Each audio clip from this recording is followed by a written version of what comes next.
Tout-Puissant, nous te bénissons devant nos grâces, notre Dieu. Bénis grand Dieu cet instant. Que tout soit pour la gloire de ton nom Jésus-Christ. Bénis ce moment. Bénis chacun de tes enfants réunis sur eux. Et tous tes enfants qui ne suivent pas des pas puissants, qu'ils soient bénis de toi, Père. Instruis-nous dans ton amour, notre Père. Parle-nous au nom de Jésus. Que toute force occulte soit neutralisée au nom de Jésus-Christ. À toi la gloire depuis à la fin au nom de Jésus. Amen. Shalom Église. Que Dieu vous bénisse tous au nom de Jésus-Christ. Parce que vous êtes là. Que Dieu vous bénisse encore davantage au nom de Jésus. Bien aimé dans le Seigneur. Notre message du jour, c'est bien dans le livre de 2 Pierre, chapitre 3, chapitre 3 du 10e au 14e verset. 2 Pierre 3, 10 à 14. J'ai dit la parole de Dieu. Le jour du Seigneur viendra comme un voleur. En ce jour, les cieux passeront avec fracas, les éléments embrasés se dissoudront, et la terre avec les œuvres qu'elle renferme sera consumée. Puisque donc toutes ces choses doivent se dissoudre, qu'elles ne doivent pas être la sainteté de votre conduite et votre piété. Tandis que vous attendez et hâtez l'avènement du jour de Dieu, à cause duquel les cieux enflammés se dissoudront et les éléments embrassés se fondront. Mais nous attendons, selon la promesse, de nouveaux cieux et une nouvelle terre où la justice habitera. C'est pourquoi, bien-aimés, en attendant ces choses, appliquez-vous à être trouvés par lui sans tache et irrépréhensible dans la paix. Amen. Amen. Je vous assois. Shalom, bien-aimé dans le Seigneur. Dieu nous dit, nous promet. Il nous dit ici, il y aura de nouveaux cieux et une nouvelle terre. À cause de ces choses qui arriveront, nous, notre conduite doit changer. Nous devons marcher dans la sainteté et dans la piété. Et dans la piété, il dit lui-même, le jour du Seigneur viendra comme un voleur. Nous attendons le jour du Seigneur, n'est-ce pas? Parce que nous sommes chrétiens. Nous avons cru en Jésus-Christ. Nous attendons ce retour. Et la Bible dit, ce retour-là, il viendra comme un voleur. Un voleur n'avise pas. Il vient subitement brusquement. Il entre dans la maison, il vole. Il vient pendant que vous ne l'attendez pas. Peut-être pendant que vous êtes endormi. Et de même, Jésus viendra pendant que vous ne l'attendez pas. Quand il viendra, vous trouvera comment? Endormi ou bien éveillé? Il vous trouvera prêt ou bien distrait par beaucoup d'autres occupations. Parce que beaucoup d'enfants de nous oublient que Jésus revient bientôt. Ils ont oublié. Le monde a gagné leur vie, a gagné une place dans leur vie. Et il faut voir les occupations que les enfants de Dieu ont. Et Dieu n'y est même pas. Parce qu'on pense que le monde continue à exister. Il y a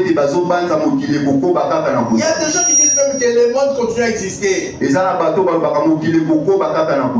vont même dire qu'il n'y a pas de fin du monde. Pour eux, la fin du monde, quand vous mourrez, c'est ça votre fin du monde. Mais la Bible nous dit qu'il y aura une belle et bien fin du monde. Et la terre que vous aimez, quand à un danger, la terre où vous aimez, que nous aimons, que la terre où nous sommes aujourd'hui, La Bible nous dit ce qui va se passer. Nous nous approchons au jour du Seigneur. Jour pendant lequel Dieu manifeste sa colère. Beaucoup de commentateurs disent les jours du Seigneur, c'est la période pendant laquelle Dieu manifeste sa colère. Sur les hommes, Dieu punira les hommes à cause de toutes les bêtises qu'ils ont fait ici-bas. Dieu le punira. Et la terre subira la colère de Dieu. Pierre nous dit, pendant les jours du Seigneur, le jour du Seigneur n'est pas un jour précis, mais plusieurs étapes. Ça commence à partir de la grande tribulation. Grande tribulation, vous entrez dans le millénium jusqu'à la fin du temps. Donc beaucoup de commentateurs appellent ça le jour du Seigneur. Peut-être que vous comprenez, vous direz, mais comment ça? La Bible dit la terre passera avec fracas. Et les éléments embrasés se dissoudront. Beaucoup diront, c'est à la fin du monde, n'est-ce pas? Mais moi je vous dis, oui, c'est à la fin du monde, mais étape par étape, la terre subira la colère de Dieu, étape par étape. Et tout va commencer à partir de la grande tribulation. Où il y aura une grande tribulation. La grande tribulation, c'est la période, c'est le 7e jour. Je lis la 70e semaine de Daniel. 70e semaine de Daniel. 70e semaine de Daniel, c'est ça. C'est ça la période que nous appelons la grande tribulation. Et pendant cette période, la Bible dit, comme vous voyez dans l'Apocalypse, la Bible dit lorsque le 6e ciel sera ouvert, la colère de Dieu s'abattra sur la terre. Il y aura des tremblements de terre. Cette terre-ci sera secouée. La terre, cette terre sera secouée. La terre sera secouée par le tremblement de terre. Aujourd'hui, il y a beaucoup de tremblements de terre, mais celui d'Apocalypse, chapitre 6, ouverture 6e saut, c'est terrible, aimé. C'est terrible. Après, chapitre 6, verset 12 à 17. En ce moment-là, les hommes, les riches, les hommes, les petits, pas seulement les riches, les grands. La Bible dit ici, si vous lisez, la Bible dit le roi de la terre, les riches, les grands, les petits, les pauvres, tout le monde. En ce jour-là, les chefs militaires, les riches, tous, se cacheront dans les cavernes et dans les rochers des montagnes, disant aux montagnes et aux rochers, tombez sur nous et cachez la face de la colère de l'agneau, car le grand jour de sa colère est venu. Les gens vont se cacher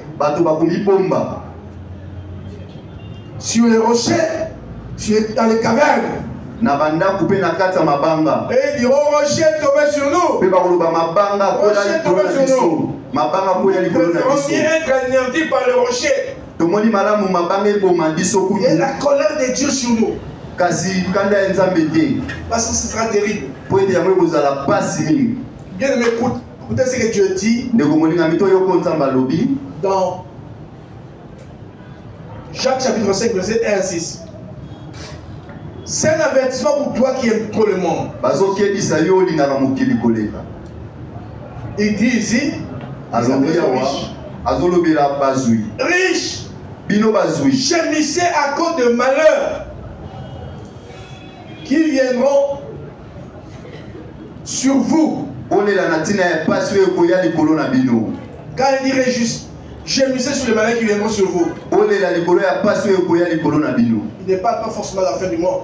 Azolobela kaka te suka ya Il mokili. est du chemin dernier, parce qu'à ce moment-là, To pe esambiselo ya suka. les choses passeront tellement vite. Po ete makambo ekoleka na On lombango. parle des gens qui avaient environ certainement pendant la grande tribulation. Azolobela bato bakozala na ngonga ya minioko. Il leur dit, votre or Alobi bawolo na et bino. votre argent Pe palata na bino. sont rouillés. Yango ekobeba. Et leurs ruines Pe kobebi na yango. sont rouillés. Yango ebebi. Et leur ruine se lèvera en témoignage contre vous. Pe bobebi na bango ekotelema mpona kotelemela bino. Dieu dit, vous serez jugés Bino bokosambisama. à partir de ce que vous aurez amassé ici-bas. Na ntina biloko nyonso bokozwa na se ya Vous mokili. avez trop amassé, Bino bozwi ebele. c'est pas mauvais d'amasser, mais de quelle manière alors? Eza mabe te kozwa kasi na lolenge nini ozozwa. Vos biens, vous seront vont rouillés. Olamu na bino nyonso ekobeba. Vont rouillés. Ekobeba. Et alors, ce sera en votre défaveur parce que c'est là qui va contre vous. Yango wana ekotelemela nde bino. Vous avez 1000 buildings, supposons. Yo oza na bandako ebele De 20 niveaux, 30 niveaux. ya milai. Dans ces jours-là, vous allez vous regretter. Kasi mokolo wana yo okolela. Devant Dieu, Dieu, je préfère être anéanti, tué par le rocher. Que le rocher tombe sur moi. Yo kolinga kutu libanga ekolela yo kufa. Que de vivre à la colère de Dieu. Parce que le riche lui-même sait que Dieu le chauffe sévèrement. Po ete mozuye moko ayebi ete nzambe akosambisa bango makasi. Mpona nini tokanisa Le riche et Lazare. lisolo ya mozwi na Lazare. Lazare était souffré à côté de lui, voyez cela. Lazare bandaki konyokoma pembeni na mozwi ya bazali En komona train de sa vie. Ça ne lui faisait rien. ebandaki kosala ye eloko te. Dieu veut dire tout ça, tu avais amassé tout ça pour toi seul. Nzambe akoyebisa bozwi nyonso wana ozwaki yango mpo na yo moko. Et à côté de toi, il y a des gens qui souffraient. Mpe pembeni na yo bato ya minioko bazalaki. Écoutez bien, écoutez ce que même les boutiques nous font. Verset 3 et Jacques 5, verset 1 à 6, verset 3. Voici le salaire des ouvriers Tala lifuti ya basali qui ont moissonné vos champs baoyo basalaki na bilanga na bino et dont vous avez frustré. mpe oyo bino bosepelisaki bango te Qui bazokanga. voici le salaire des ouvriers qui ont moissonné vos champs. Et dont vous avez lifuti ya basali oyo basalaki na bilanga na bino cris ezokanga. et les cris des moissonneurs sont parvenus jusqu'aux oreilles du Seigneur. Mpe kokanga ya basali ekomi na matoi ya Nzambe. Dieu dit, les riches vous pensent que en se disant, oh, qui les rochers de tu? Po ete bazwi bakomona malamu mabanga Pourquoi? kotekoma Parce qu'il y bango. a bien qu'ils avaient avancé, Po ete bozwi na bango oyo bazwaki vont le juger. ekosambisa bango. Seront un témoignage contre eux. Yango ekozala litatoli mpo na Les bango. peuples vont mieux mourir que de subir la colère de Dieu. Bango bakosepela bakufa kasi Tu peux bamona pas kanda ya mourir, Nzambe mais tu te. subiras un jour la colère de Dieu. Ata yo okufi okomona kaka kanda ya Par la Nzambe. mort, on n'échappe pas à Dieu. Na nzela ya liwa okokima Nzambe On te. va quelque part, Okokende esika moko qu'un jour, à la fin du mois, tu puisses, au deuxième résurrection, tu puisses te présenter devant Dieu. okokende esika moko ete na liseko ya mibale otelema liboso ya Nzambe. Pourquoi est-ce que tu as amassé ça? Nzambe akosambisa lolenge nini ozwaki Qu'est-ce que ozwi oyo. regarde, Osalaki nini? les moissonneurs qui ont semé vos champs, Basali oyo basalaki na bilanga na yo vous ne leur avez rien noté, vous les avez frustrés. opesaki bango kutu eloko te. Maintenant, qu'est-ce que vous allez faire avec ça? Mpe bozwi wana osalaki nango nini? Ça, oui, maintenant, vos biens. Bozwi na yo nyonso yango ebebi. Vous auriez dû partager vos biens avec les autres, non? Esengelaki na yo kabola bozwi no na bato mosusu. Et vous avez amassé des choses. Mpe ozwi bozwi ebele. Regarde aujourd'hui l'affaire, regardez. Tala lelo suka na yango. Nakoyebisa bino eloko moko. Na mikolo eleki ntango maladi ya covid eyaki, Beaucoup de gens, vous avez changé la façon de voir les choses. Beaucoup. ebele ya bato babongolaki lolenge na bango komona makambo. Mpe bazwaki mateya. Un tel coup comme ça, on ne s'attendait pas. Mbala moko kaka Le monde boye. entier était bloqué Mokili nyonso ekangamaki. parce qu'il y avait Covid. Po ete maladi ya covid eyaki. Personne ne travaillait, tout le monde était dans leur maison. Moto moko taka nde koke mosala bato Tout le nyonso na monde dans sa ndako. maison. Bato nyonso na ndako. Alors, qu'est-ce que les gens pensaient que c'est fini, les morts, c'était fini. Bato bakanisaki lokola mokili esuki. Ceux qui ne connaissaient pas la parole de Dieu pensaient que c'était fini. Baoyo bayebaki liloba ya Nzambe te babanzaki mokili Ils pensaient que esuki. c'est la fin du monde. bango babanza ki ete wana La fin du monde ne viendra pas comme ça. sokande suka mokili ekoya lolenge wana te C'est comme un jour vers les années 80. lokola mpe na mikolo eleki Vers les années 80. 1980. na 1990 Les scientifiques avaient annoncé bato ya mayele balobaki la fin du monde en quelque sorte parce qu'ils disaient suka mokili po ete babanda elle sera koloba détruite. mokili yango ekopanzana Parce qu'ils ont mis vie de comètes,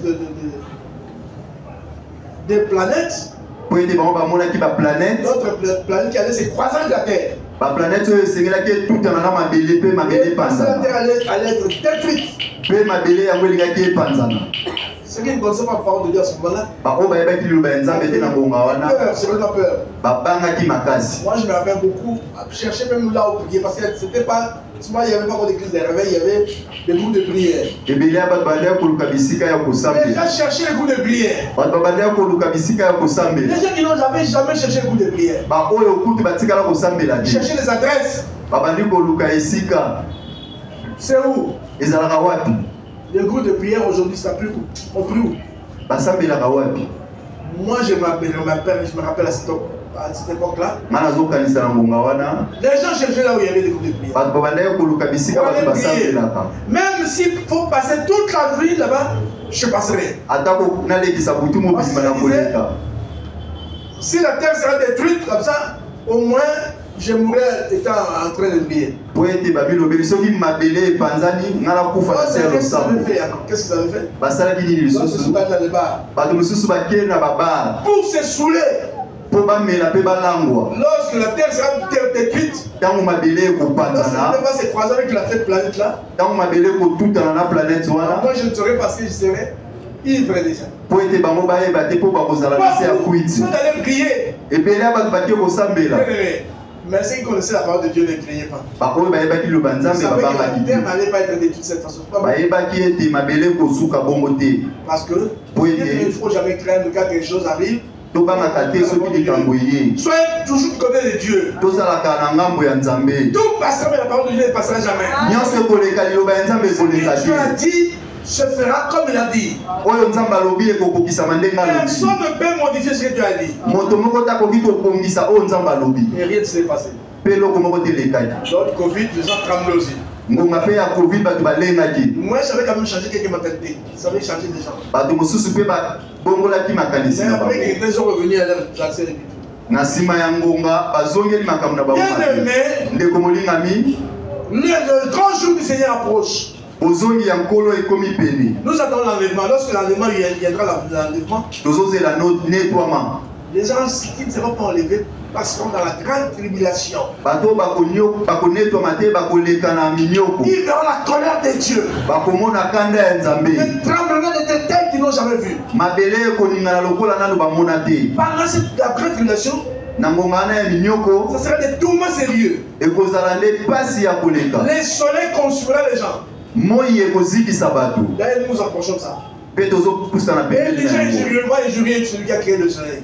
mpe bato bakofinga moto ya kila moi Mais ces mains ne se répandront pas. kasi bango bakobongwana te Dans cette vie, vous serez comme ça. na bamboka mosusu yo kozala Directement, une partie de la terre tombe. mbala moko mabele ezindi Une partie de la terre tombe. ndambu ya mabele ezindi Une ville est divisée par deux. mboka moko ekabwani biteni mibale Ça tombe dans l'eau. ekwei na mai C'est terrible, bien aimé. eza pasi nde C'est pourquoi, bien aimé, nous devons changer. ntina na yango esengeli tokongwana Il faut venir à Jésus-Christ. toya na Il yesu faut croire en lui. Pas dans cela. tondimela ye tozela kaka te bozongi na ye Pas seulement cela, il y a aussi la mort. Non? kufa mpe ezali Mais si tu meurs aujourd'hui sans Jésus, tu es soki okufi lelo yo ozangi yesu okokende wana foutu. esili mpo na yo Les gens disent de tels mes enseignements, ça fait peur aux gens. ebele balobaka mate yange ebangisaka esengeli na bino kobanga mpo kotika mabe C'est pourquoi dans les églises, ça a disparu. ntina na yango oyo na mangombe ebele mateya oyo Les gens parlent ezalaka peu. bato balobaka mokie Réfléchissez bien. tokanisa malamu C'est pas mauvais. ozwi eza mabe te kasi na lolenge nini Quand tu ozozwa marches trop, soki ozozwa bozwi ebele alors qu'on parlait bien pendant qu'à côté de toi, les gens me crèvent. mona mpe ete pembeni no bato baza na Ce pasi que tu amasses là, tu le laisseras un jour, tu le bénéficies. Tu vas pas bénéficier de ça. oyo ozozwa yango kotika yango mokolo moko La mort peut te surprendre et tu laisses tout. kufa pe koyela yo tiki nyonso. Mais il faut s'aimer pour Dieu. Esengeli tolona mpona Nzambe. Afin que Dieu te dise en ce jour-là. Po ete Nzambe ayebiso mokolo wana. J'avais eu faim, vous m'avez donné à manger. Nazalaki na nzala opesaki nga bilei. J'étais nu, vous m'avez vêtu. Nazalaki bolumbu opesaki nga elamba. Po ete Nzambe ayebisa bino yango mokolo moko. Et l'apôtre Jean, plutôt l'apôtre Pierre dit, faites toutes ces choses qui arriveront. Comment na makambo nyonso ekoya. Ça ne sert à rien de se dans ce monde. Eza na ona tina te komipesa na mokili. Nous sommes des pèlerins ici-bas. Biso tozaka baleki nzela na se. Baleki nzela. Cette terre que vous voyez, mabele oyo tozomona. un jour par fracas. Ekoleka mokolo moko pe ekopanzana. Un bruit. Ekopanzana. Ça va souffler cette terre ici. Mabele oyo ekoleka. Rien n'existera. Eloko moko te ekozala. Toutes ces buildings que vous voyez disparaîtront. Les États-Unis d'Amérique disparaîtra. Je veux dire, ça va disparaître. Toutes ces nations-là, toutes ces buildings-là disparaîtront. Et Pierre dit, cela doit nous motiver. Elles doivent être notre conduite maintenant devant. Si nous voulons être bénéficiaires des choses que Dieu a préparées, bénéficiaires de la nouvelle terre, parce que cette terre disparaîtra, elle sera consumée par le feu. Ah, vous ne croyez pas? C'est comme les gens de l'autre. Vous ne croyez pas? Quelle belle vie! Cela ne pourra pas disparaître. Comme les gens disent non, cette vie ici, le monde ne disparaîtra jamais. Mais la Bible dit ça va disparaître. Ça disparaîtra petit à petit. Ça arrive. Vous le sentirez pendant la grande tribulation. Vous avez vu ici. Vous avez senti ce que c'est. Vous avez senti que l'homme n'est que pèlerin. C'est Dieu qui contrôle tout. C'est pas l'homme. Covid. Avec cette histoire de masque là. Comporté. Est-ce que les gens croyaient que ça allait un jour partir? Les gens ne pensent pas ça. C'est fini, c'est la fin du monde. C'est pas encore la fin de l'année. La Bible vit ces choses-là. Combien doit être notre conduite vis-à-vis de Dieu? De tous les peuples. Verset 5 à 6. De Pierre. 3. 3. Même partie verset 4. 2 Pierre 3, 4. Et disant, où est la promesse de son avènement? Nous sommes dans 2 Pierre 3, non? Verset 12 à 14. 12 à 14. 2 Pierre 3, 12 à 14. Tandis que vous attendez et hâtez l'avènement du jour de Dieu, à cause duquel les cieux enflammés se dissoudront et les éléments embrasés se fondront. Mais nous attendons, selon sa promesse, de nouveaux cieux et une nouvelle terre, où la justice habitera. C'est pourquoi, bien-aimés, en attendant ces choses, appliquez-vous à être trouvés par lui sans tache et irrépréhensible dans la paix. Voilà, attendez, donc en attendant ces choses-là, appliquez-vous à être trouvé par lui sans tache. Sans tache. Sans rire ni rien de semblable. Parce qu'il faut la sainteté, bien aimé. Ça, c'est sa version, lui. Ma version, moi, c'est autre chose. La Bible dit, dans ma version, sa version, lui, ne pousse pas à expliquer ce que la Bible a l'intention de discuter.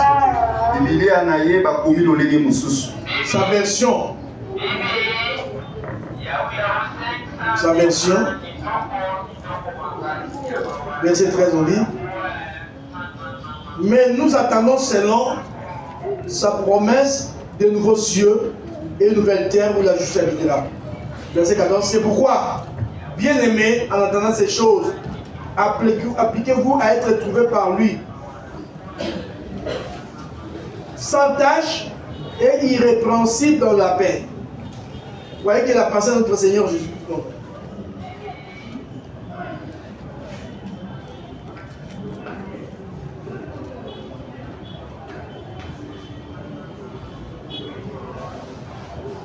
Plutôt, puisque donc toutes ces choses doivent être disparaître, doivent se dissoudre, quelle ne doit pas être la sainteté de notre conduite et notre piété. Donc comme toutes ces choses vont disparaître, comment doit être notre sainteté et notre piété? C'est-à-dire qu'on doit marcher dans la piété, dans la sainteté. La sainteté, c'est quoi au juste? La sainteté, ça vous savez tous. La Bible dit de chercher la paix et la sanctification, ça personne ne verra le Seigneur. Sans la sanctification, personne ne verra le Seigneur. Celui qui est saint, c'est celui qui est sanctifié. Dans l'Ancien Testament, ces mots suggèrent la séparation d'une personne ou d'une chose par rapport aux réalités communes ou profanes. Ça dit en quelque sorte, la sainteté veut dire se séparer du mal. Sainteté, la sainteté, ça dit se séparer du mal. Nous devons nous séparer du mal. Tout ce qui est mal, tu peux être loin de toi. Tout ce qui est péché, tu peux être loin de toi. Il faut s'éloigner de ces choses-là. Parce que d'abord, le mot saint, ça vient du mot grec agios. Agios. Et le mot agios a la même racine que agnos. Qui veut dire pur. Dans l'émotion, il y a la pureté. Pureté. Il doit être pur. Ça, je mets un point. J'insiste sur ça parce que beaucoup de gens sont allés, ils ont mal compris ces mots, le mot saint. Quand on demande la pureté, et faire ça, et ils ont remarqué que c'est impossible que l'homme soit saint. Ils disent que l'homme ne peut être saint. Parce qu'il y a que c'est Dieu. Mais Dieu dit soyez saint comme je le suis. Dieu t'appelle à être des saints. Bien sûr, pas comme lui. Mais lui, les saints devant être des saints. Lui, il est 3 fois saint. Saint, saint, saint. Saint. Nous n'atteindrons pas à son niveau. Lui, il est trop pur. Sa dimension n'atteindront pas ça. Il demande d'être saint. C'est le niveau de l'homme. Nous comprenons ça par le temple qui était à Jérusalem. Dans ce temple, dans le tabernacle, là, il y avait 2 lieux. D'abord le parvis, le lieu saint, et le lieu très saint. Il y avait le lieu saint, c'était sous le saint, non? Et le lieu très saint. Et le lieu très saint, c'était là où la gloire de Dieu descendait. Mais le lieu saint, il était aussi. C'est qui va rentrer dans le lieu saint. Le lieu très saint, sauf le souverain sanctuaire, il est entré une fois par mois. Donc Dieu lui-même nous a montré le niveau. Le saint et le saint et le très saint. Dieu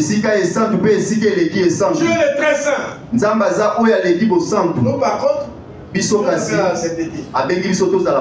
En quelque sorte au premier niveau. Tu dois être saint, bien sûr pas comme lui.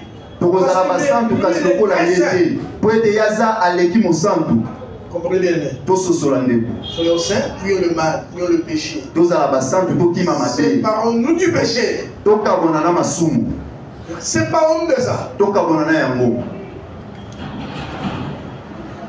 Et la Bible dit aussi, il y a autre chose, on va faire aussi à autre chose. À la piété. Nous devons vivre aussi la piété. La piété. Dans le Nouveau Testament, on dit que cette personne, tel que dans le Nouveau Testament dit, Corneille était un homme pieux.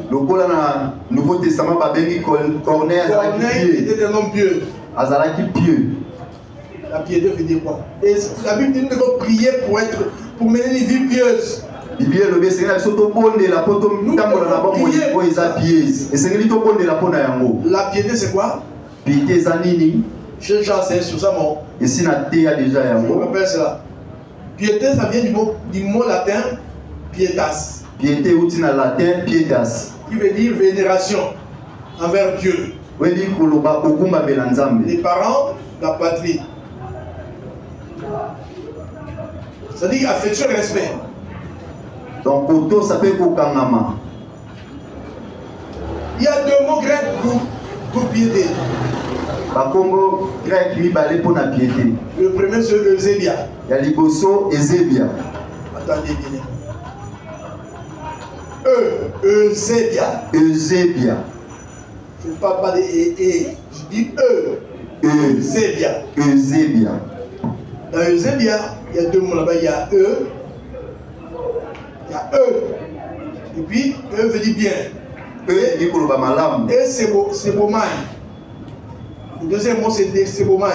Sebomai veut dire éprouver. Ou sentiment de crainte religieuse. C'est une relation vivante du croyant avec Dieu. Caractérisé par la crainte, le respect et la confiance. C'est-à-dire,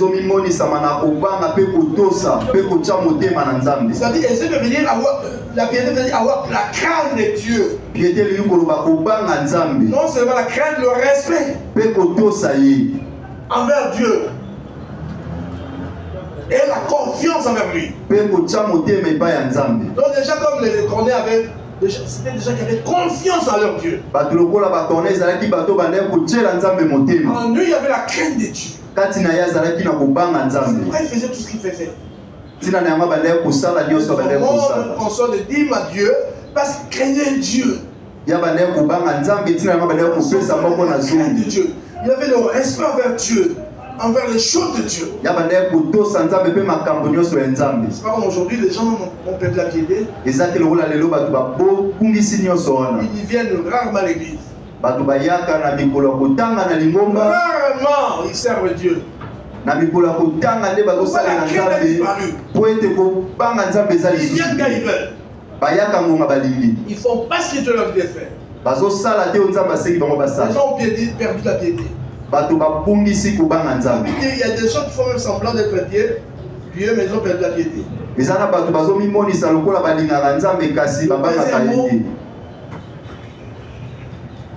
C'est Eulabéa.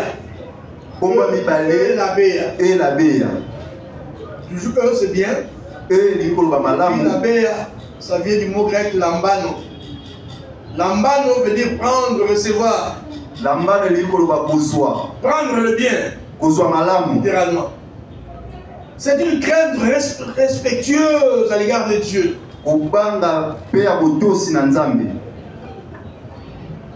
Et quelqu'un nous a dit que la piété se manifeste extérieurement. Si quelqu'un craint Dieu, vous le verrez extérieurement. Ce qui est pieux, ça se voit extérieurement. Par ses œuvres. Je vous donne des versets, vu qu'on parle des hommes qui étaient pieux. Dans 2 Chroniques, chapitre 32, verset 32. 2 Chroniques 32, 32. Tu peux lire ça?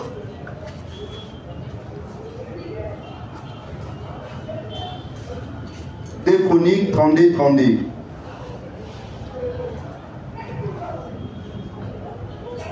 Les restes des actions d'Ézéchias et ses œuvres de piété, cela est écrit dans la vision du prophète Ésaïe. Ces œuvres de piété, était une personne qui avait dans ses œuvres parlé. Ce n'est parler de sa piété. Tout comme dans le Nouveau Testament avec qui? Matthias. Dans le Nouveau Testament. Corneille. Ses œuvres de piété, il avait des œuvres de piété. C'est des choses qu'il faisait pour démontrer sa crainte envers Dieu. Il ne le faisait pas par son plaisir, mais il le faisait parce qu'il craignait Dieu. Il se disait, Dieu ne sera pas content de moi, il faut que je le fasse. C'est pourquoi il faisait donner des aumônes aux pauvres. Les aumônes, c'était sa piété qui le poussait à faire ça. Et la Bible dit, en attendant la terre que nous attendons tous. Nous attendons la nouvelle terre. Ça arrive. Cette terre se disparaîtra. Il y aura la nouvelle terre. Ça sera comment cette nouvelle terre-là? Personne ne le sait. Mais nous savons seulement qu'il y a une nouvelle terre. Et d'ailleurs, certains scientifiques se sont hasardés à chercher s'il y a déjà une nouvelle terre. En parcourant le ciel, il y a beaucoup de planètes. Et pour eux, ils ont découvert une planète qui semble à la Terre. Où il y a des il peut y avoir de l'eau. Et de l'eau dont la vie est possible. Et c'est ça la nouvelle Terre. Est-ce que je ne saurais pas vous le dire parce que Dieu dit je créerai une nouvelle terre. Je vais pas la créer. Donc cette nouvelle terre n'est pas là. Ça ne vient pas. La Bible dit à la totale la fin. La nouvelle terre viendra. Tandis que cette terre sera dissoute. Détruite.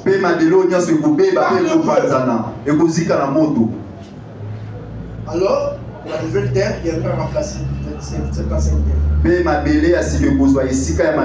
Et dans cette nouvelle terre-là, la justice habitera. Si tu aimes la justice, tu seras cette nouvelle terre. Si tu n'aimes pas la nouvelle, si tu n'aimes pas la justice, les injustes iront en enfer. Et toi, tu iras où? Ça s'appelle comme de la blague, des choses que je ne peux pas. Bien aimé, c'est les temps aujourd'hui. C'est le temps de se positionner. Changez votre vie. La Bible est attendant. Marchons dans la nouveauté de vie. Avec crainte et tremblement devant lui. Dans cet été. Et dans la piété. Avant ces choses. Quand Dieu nous verra, quand il voit dans cet été, il dira entre dans la vérité. Et les nouveaux cieux seront pour qui? Et Dieu sait, nous sait. Le Nicolas, si tu as donc nous n'avons pas tel. Que Dieu vous bénisse en Jésus-Christ. Acclamons le Seigneur et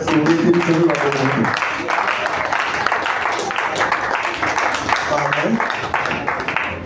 Fermons nos yeux et prions notre Dieu. Disons merci à Dieu pour le message. Prions.